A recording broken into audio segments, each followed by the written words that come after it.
அன்பான நேயர்களே, காலை வணக்கம். வேயது தோழி பங்கன் விடமுண்ட கண்டன் மிக நல்ல வீணை தடவி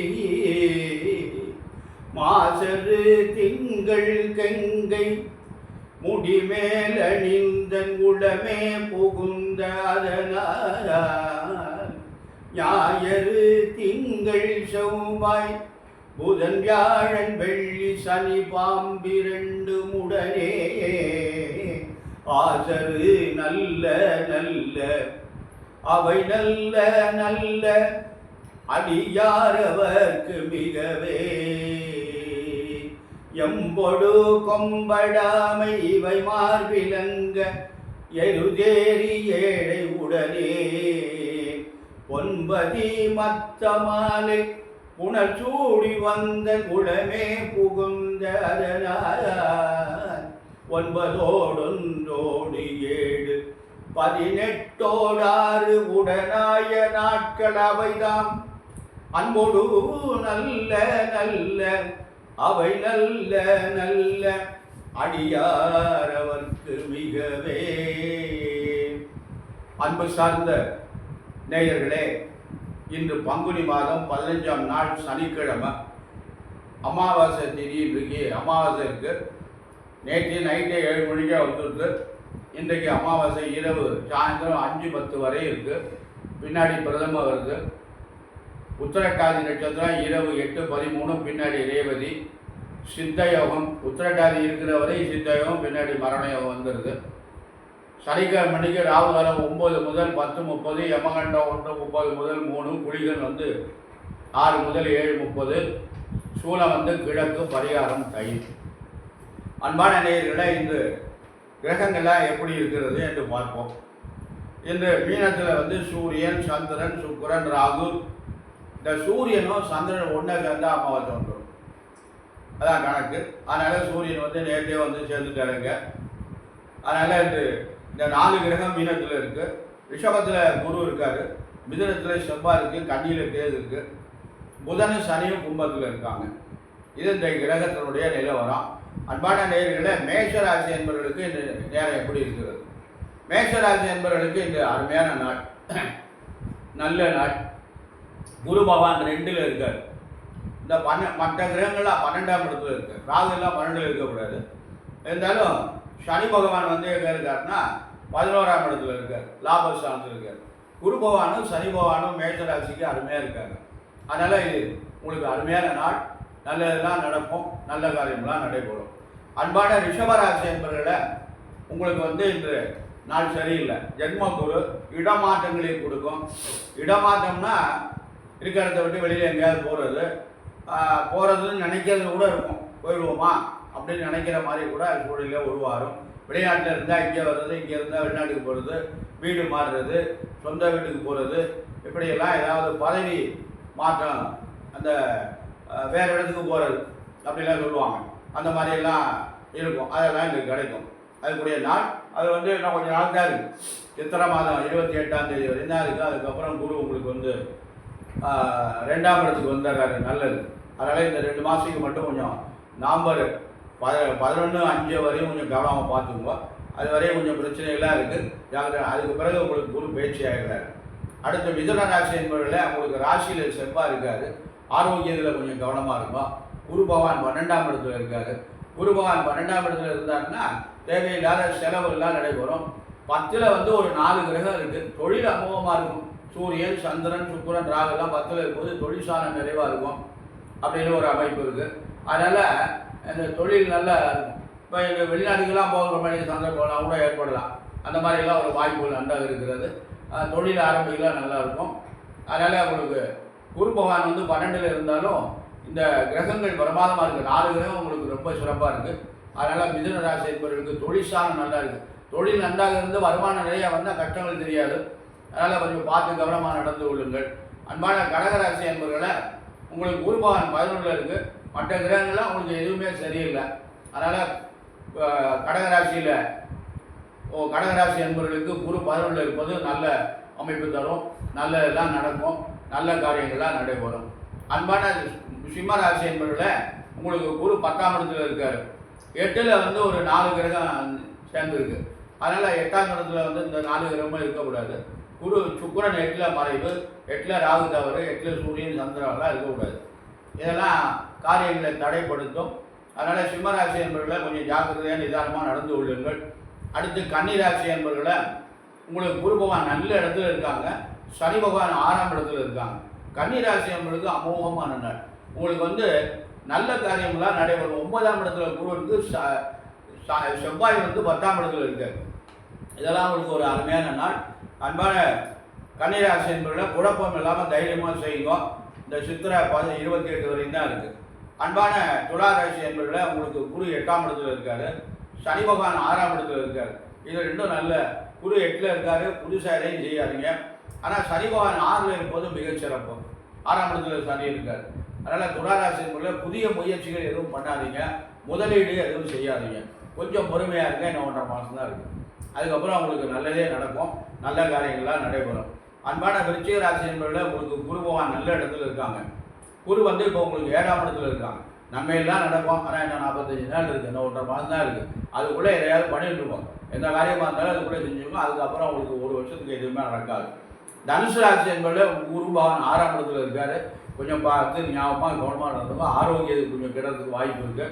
அதனால் உடல்நிலையில் சற்று கவனம் தேவை. இது சனியெல்லாம் முடிஞ்சது. சனி 3ல், ராகு 4ல், இதெல்லாம் உங்களுக்கு நல்ல அமைப்பு. இருப்பினும் குரு 6ல் இருக்கார், நல்லது இல்லை. அடுத்து மகர ராசி என்பது குரு வந்து உங்களுக்கு 5ஆம் இடத்துல இருக்கார். இன்னும் ஒரு 1.5 மாதம் தான் இருப்பார். அதுக்கப்புறம் 6ஆம் இடத்துக்கு போயிடுவார். அதனால உங்களுக்கு ராகு பகவான் 3ல் இருக்கார். அது ஒரு பெரிய அமைப்பு. ராகு வந்து 3ல் இருக்கும்போது நல்லது. அதனால் மகர ராசி என்பதற்கு நல்ல நாள், நல்லதெல்லாம் நடக்கும். அது கும்பராசி என்பதில் உங்களுக்கு என்மஜனி நடந்து கொண்டு இருக்கிறது. உங்களுக்கு எந்த கிரகமும் சரியா இல்லை, பார்த்து கவனமாக நடந்து கொள்ளுங்கள். குரு பகவான் 4ஆம் இடத்துல இருக்கார்.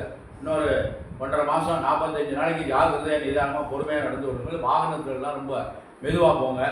அடுத்து குரு பேச்சு உங்களுக்கு நல்ல சாதகமாக இருக்குது. அன்பான மீனராசி என்பவர்களை நீங்களும் ஜாக்கிரதையாக நடந்து கொள்ளுங்கள். உங்களுக்கும் நேரம் சரியில்லை, குழப்பமான நிலை தான் இருக்குது. அது ஏதாவது எந்த முடிவும் உங்களால் எடுக்க முடியாது. பிரச்சனைகள்லாம் ஏற்படும். மனசில் நிம்மதி இருக்காது. ஏன்னா 4ல் செவ்வாய் இருக்காது. 4ஆம் இடம் சுகஸ்தானம். அந்த செவ்வாய் நான் சுகத்தை கெடுத்துக்கணும்.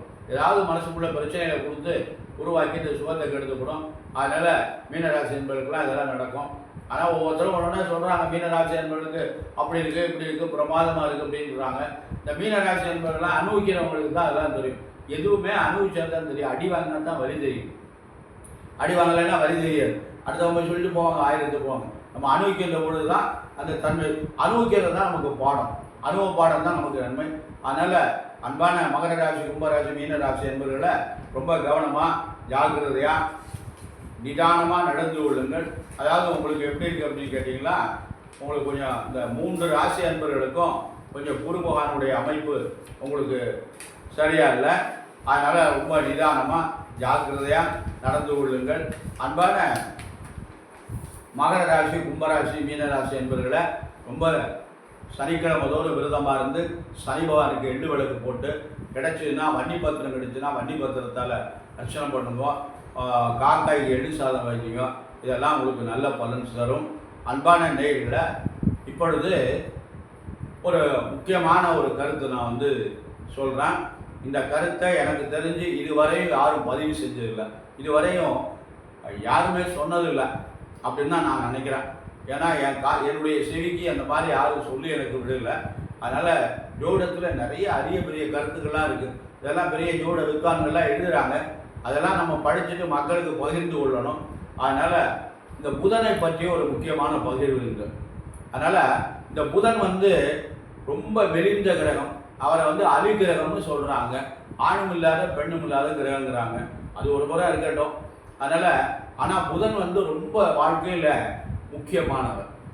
அவன்கிட்ட வந்து 2 பொறுப்பு இருக்குது. அவன் என்னன்னா, நமக்கு உடம்புல வந்து வாயு மண்டலத்துக்கு அதிபதி. அவன் காற்று உற்பத்தி ஆகிறதுக்கு இந்த புதன் தான் காரணம். அது ஒரு மெயினான காரணம். அடுத்து கல்விக்கு அதிபதி அவன் தான். வித்யாகாரகன்னு அவனுக்கு பேர். வித்தைக்கு அதிபதி. வித்தை தொழில், கல்வி. படித்தா தான் தொழில் நல்லா இருக்கும். படிக்காமல் தொழில் பண்ணுறது அதிர்ஷ்டத்தை பொறுத்து இருக்குது. அதனால் புரிந்து கொள்ளக்கூடிய ஆற்றல் இருக்கணும். படிக்காதவங்க மேலெல்லாம் நிறைய பேர் இருந்தாங்க. அதனால் இப்போ நம்ம அந்த புதனை பற்றி நம்ம கொஞ்சம் ஆய்வுக்கு எடுத்துக்கொள்வோம். அதாவது வாழ்க்கையில் நமக்கு அதாவது என்ன முக்கியமானதுன்னா கல்வி, கணிதம். கணிதம்னா கணக்கு, பாண்டித்யம்னா சிறப்பு. பாண்டித்யம் பெறுவது, எல்லாத்தையும் உயர்ந்த நிலையை அடைவது. கல்வியில் உயர்ந்த நிலையை அடைவது பாண்டித்யம்னு பேர். இதெல்லாம் தமிழ் சொற்கள் தான். பேச்சுன்னா பேசுறது. அப்படி பேச்சுன்னா தவறான பேச்சுலாம் கிடையாது. ஒரு நல்ல சபையில் பேசுறது, ஒரு வழக்காடு மன்றம், பட்டிமன்றம், இந்த மாதிரி இடங்கள் எல்லாம் பேசுறது. அடுத்து எழுத்து, நல்ல எழுத்தாற்றல் இருக்கணும். அது விவேகரமான சொற்பொழிவுகள், நல்ல ஆற்றல் மிக்க சொற்பொழிவுகள். எத்தனையோ பேர் நிறைய சொற்பொழிவுலாம் இருக்காங்க. இந்த ராஜாவெல்லாம் ரொம்ப அருமையாக பேசுகிறாரு வழக்காடு மன்றத்தில். அதனால் சாலமன் பாப்பையெல்லாம் ஒரு அருமையான ஒரு சொற்பொழிவு. இதுக்கெல்லாம் அவங்களுக்கெல்லாம் வந்து எப்படின்னு கேட்டால் புதன் வந்து பலமாக இருக்கிறார். அதனால அவங்களாம் இந்த மாதிரி எல்லாம் பேசக்கூடியது. மிருதுவான குணம். மிருதுவான குணம்னா மென்மையான குணம்னு பேர். மிருது என்பது தமிழ் தான், வடமொழி சொல் இல்லை. மிருதுவான குணம் என்பது மென்மையான குணம். மிருதுவான குணம்னா தமிழில் புரியாத இருக்குது. தமிழில் நிறைய பொருள்கள்லாம் இருக்குது. மிருதுவான குணம்னா மென்மையான குணம் என்பது உச்சரிப்பு. இந்த உச்சரிப்பு வந்து தப்பு இல்லாமல் உச்சரிக்கணும். தமிழ் வந்து தப்பு இல்லாமல் தமிழ்னு சொல்லக்கூடாது. எல்லாம் ரொம்ப பேர் தமிழுங்கிறாங்க. தமிழ் என்று சொல்ல வேண்டும். தமிழுக்கு அமிழ் என்று பெயர் என்று ஒரு பாட்டு ஒன்று இருக்கிறது. உச்சரிப்பு. நகைச்சுவை. நல்ல நகைச்சுவை அப்படின்னா உணர்வு, மொழிப்பற்று, இதிகாசங்களின் புலமை. புராணங்கள்ல இருக்கு பார்த்தீங்களா, அதில் வந்து புலமை. அதை அறிந்து, அதை படித்து, அதில் ஆராய்ச்சி செய்து, அதில் வந்து அது சம்பந்தமாக மக்களுக்கு எடுத்து குறிப்பது இதிகாசங்களின் புலமை. இலக்கணத்தில் புலமை அப்படின்னா நவரத்தினங்களின் தன்மை அறிதல். எவ்வளோ பெரிய புரியலா? இந்த நவரத்தினங்களுடைய தன்மைகளை பற்றி நாம் அறிதல். அது ஜோதிடம், வேத தத்துவம். வேதங்களுடைய ஜோதிடம் ரொம்ப, ஜோதிடத்துக்கெல்லாம் இந்த புதன் தான் முக்கியம். இந்த புதன் வந்து பலமாக இருந்தாங்கன்னா ஜோதிடம் வந்து நன்றாக வரும் என்று சொல்வது. ஆக வேத தத்துவம், வேதங்கள் எல்லாம் படிக்கணும். அதில் வந்து நல்ல ஆற்றல் பெறணும்னா அதுக்கு புதன் வந்து முக்கியமாக இருக்கணும். ஆகியவைக்கெல்லாம் காரணகர்த்தா புதனே ஆவார். அதனால் இந்த ஒரு புதன் இவ்வளவு பெரிய சிறப்பு வேற எந்த கிரகத்துக்கும் கிடையாது. முக்கியமாக என்னென்று சொல்லுகிறேன், இந்த புதன்கிட்ட என்ன ஒரு சங்கதி இருக்கு. ஆண்களுக்கு வந்து உயிரணுகளுக்கு முக்கிய பொறுப்பு வகிக்கின்றது சுக்கிரன். அதே பெண்களுக்கு வந்து இந்த உயிரணுக்களுக்கு முக்கியமான பொறுப்பு வகிக்கின்றது புதன். பெண்களுக்கு வந்து புதன் பலமாக இருந்தால்தான் அந்த உயிரணுக்கள் வந்து நிறைய இருக்கும் பெண்களிடம் அப்படின்னு சொல்லுவாங்க. 2 பேர்ட்டையும் போதுமான உயிரணுக்கள் இருந்தால் தான் இந்த குழந்தை வந்து ஏற்படும். இல்லைன்னா குழந்தை ஏற்படுறதுக்கு வாய்ப்பே இல்லை. இப்படியெல்லாம் இருக்கு. அறிவு தாகத்தை உண்டாக்கும் புதன். அறிவு பசின்னு சொல்லுவாங்க. தாகம் என்றால் பசி. தாகம் எடுக்குதுன்னா தண்ணி தாகம்னு சொல்றது. அதான் பசி என்று பொருள் அதற்கு ஒரு அர்த்தம் உண்டு. அறிவு தாகத்தை ஏற்படுத்தக்கூடியவர் புதன். ஒருவரது ஜாதகத்தில் புதன் வந்து பலம் பெற்றிருக்க வேண்டும். புதன் வந்து எந்த இடத்துல புதன் பலம் பெறுகிறார்னா கன்னியில வந்து புதன் பெறுகிறார். புதனுக்கு 2 வீடு. மிதனில் ஆட்சி பெறுகிறார். அதில் கன்னிய ராசியில் வந்து புதன் என்ன பண்ணுறாருன்னா ஆட்சி உச்சம் மூலத்திரிகோண பலம். அதெல்லாம் பெரிய பவர். அப்படி ஆட்சி பெறுறது, உச்சம் பெறுறது. புதன் வந்து கன்னியில் இருந்தார். ஏன்னா இந்த 3 பவர் பெறுகிறார். அப்போ இந்த புதன் வந்து 3 பவர் பெறுகின்ற பொழுது அந்த மனிதனுக்கு அவரால் முடிந்த ஆற்றலை கூட நிகழ்த்தி கொடுப்பார். அதே நேரத்தில் மிதுன லக்னமாக இருந்து புதன் 4ஆம் இடத்துல இருந்தாருன்னா கேட்கவே வேண்டாம். கல்வி கேள்விகளில் சிறந்து விளங்குவான், ஆற்றல் மிக்கராக விளங்குவான், புலமை படைத்தவனாக விளங்குவான். ரிஷப லக்னத்துக்கு புதன் 5ஆம் அதிபதி. அவன் வந்து புதன் வந்து கன்னியில் இருந்துட்டானா போச்சு, அவ்வளோதான். எல்லா திறமையும் வந்துடும். இப்படியெல்லாம் வந்து ஒரு ஆற்றல் மிக்கக்கூடிய இந்த புதன் வந்து அதை நம்ம ஜோடத்தில் என்ன எழுதியிருக்காங்கன்னா அலி என்று சொல்லுகிறார்கள். அதாவது இந்த ஜாதகர் அறிவு நிரம்பியவராக இருப்பார், புகழுடைய கல்வி அடைவார், சத்தியம் தர்மம் நிரம்பியவராக இருப்பார். இதுக்கெல்லாம் புதன் தான் காரணம். அடுத்து இன்னொன்று முக்கியமான கருத்து, இசை. இசையில வந்து வல்லமை பெறணும்னா புதன் பலமாக இருக்கணும். மொத்தத்தில் டோட்டலாக வந்து சொல்ல கல்வியில சிறப்பாக இருக்கணும். இசையெல்லாம் கல்வி தான், படித்தா தான் இசையெல்லாம் தெரிஞ்சுக்க முடியும். அதனால் எல்லாத்துலேயும் பலமாக இருக்கணும் அப்படின்னு என்று சொன்னால் இந்த புதன் வந்து பலமாக இருக்கணும். அப்படி இருக்கின்ற பொழுது இந்த புதன் வந்து புதன் நீசம் அடைஞ்சிட்டான்னு வச்சுங்களேன், கல்வி அவுட்டு. ஒரு ஜாதகத்தில் வந்து புதன் நீசம் அடைஞ்சிட்டாரு, பலமாக இல்லைன்னா படிப்பு போயிடும். எனக்கு வந்து புதன் நீசம் அடைஞ்சிட்டார், எனக்கு ரிஷப லக்னம் 2-5 கூடியவர் புதன் நீசம் அடைஞ்சிட்டார். அதனால் அந்த புதன் நீசம் அடைஞ்சினால எனக்கு படிப்பு அவுட்டு. நான் படிக்கவே இல்லை, படிக்காமல் நான் எப்படி இந்த அளவுக்கு நான் வந்திருக்கேன் அப்படின்னா எனக்கு உத்திரட்டாதி நட்சத்திரம். இந்த உத்திரட்டாதி நட்சத்திரத்தில் பிறந்தவங்க சிறந்த அறிவுடையவர்களாக இருப்பாங்க. படிக்காட்டாலும் சிறந்த ஆற்றல் உடையவங்க, அறிவை தன்னாவில் வளர்த்து கொள்வாங்க. அத்தகைய தன்மை இந்த உத்திரட்டாதி நட்சத்திரம். அடுத்தது ஜோதிடத்தில் எனக்கு எப்படி வல்லமை வந்தது, ஜோதிடம் பார்க்கக்கூடிய தகுதி எப்படி வந்ததுன்னா, ரிஷப லக்னத்துக்கு 2 கூடிய புதன் 11 வாக்கு ஸ்தானாதிபதி லாபஸ்தானத்தில். அதனால வாய்னால பிழைக்கிற மாதிரி, இது வாய்னால பிழைக்கணும். ஜோதிடரும் வக்கீலும் வாய்னால பிழைக்கணும். வாக்கு வன்மை இருந்தால் தான் பிழைக்க முடியும். அதனால் அத்தகைய பெரிய ஆற்றலை கொடுத்தவர் இந்த புதன் என்று சொல்லி இந்த புதனை நம்ம வந்து சிறப்பாக கொண்டணும். புதன் வழிபாடு நமக்கு ரொம்ப முக்கியம். இது மாதிரி நம்ம வந்து ஒவ்வொரு நாளைக்கும் ஒவ்வொரு கருத்துக்களை சொல்லுவோம். இதை வந்து நாளைக்கு நம்ம ஒரு கருத்தை பற்றி பேசுகிறோம், புரிஞ்சு கொள்ளுங்க. திருமண தடை அப்படின்னு சொல்லலாம். அதாவது என்னென்னா, திருமண தடை நீங்கி விரைவில் திருமணம் நடைபெற நாம் என்ன செய்யணும் அப்படின்னு ஒரு கருத்து இருக்குது. அதை பற்றி நாளைக்கு பேசுவோம். ஒரு 2 பாடல், 11 பாடலையும் பாட முடியாது, ஒரு 2 பாடல் இருக்குது. அந்த 2 பாடலை சொல்லி அதுக்கு விளக்கங்களை சொல்லி நிறைவு செய்வோம். அன்பான நேயர்களை, நாம் எல்லாரும் நல்லருள் பெற்று நலமுடன் வாழணும். அதனால் நம்ம நன்றாக படிக்கணும். நம்ம வந்து இப்போ ஒருத்தருக்கு படிப்பு வரலன்னா அதுக்கு என்ன செய்யலாம்? புதன் பலமாக இல்லை, படிப்பு வரல அப்படின்னா கல்விக்கு அதிபதி சரஸ்வதி. அந்த சரஸ்வதியை நாம் வழிபடணும். அந்த சரஸ்வதியை நாம் எப்போ வழிபடணும் அப்படின்னா, வளர்பிறை சப்தமி திதியில் நோன்பு இருந்து சரஸ்வதியை வழிபட்டால் கல்வியில் சாதனை புரியலாம். நோன்பு என்பது தமிழ் சொல். நோன்புன்னா என்னமோ அது வந்து ஒரு ஒரு சாதனத்துக்கு மட்டும் உரிய சொல் இல்லை, எல்லா மக்களுக்கும் உரிய சொல். நோன்பு என்பது விரதம் என்று பெயர், உண்ணாமை என்று பெயர். அதனால் நோன்பு என்பது உண்ணாமல் இருக்கிறது என்று ஒரு நோன்பு இருந்ததுன்னு சொல்லி. ஆனால் அந்த நோன்பு என்பதை மட்டும் யார் பயன்படுத்தி கொண்டிருக்கிறாங்கன்னா, இஸ்லாமிய மக்கள் மட்டும் பயன்படுத்துகிறாங்க. வேறு நோன்பு இருந்தேன்னு மட்டும். அதில் வந்து இந்த அந்தணர்கள் வந்து ஒரு சந்தர்ப்பத்தில் காரடையார் நோன்பு அப்படின்னு சொல்லுவாங்க. இந்த காரடையார் நோன்பு இருந்தால் என்னென்னா, மாசியும் பங்குனியும் கூடுகின்ற நாள், அந்த சாவித்திரியுடைய நோன்பு இருந்த நாள்னு சொல்லுவாங்க. நோன்புன்னா விரதம் என்று பொருள். விரதம் இருப்பது, கணவருக்காக விரதம் இருப்பது.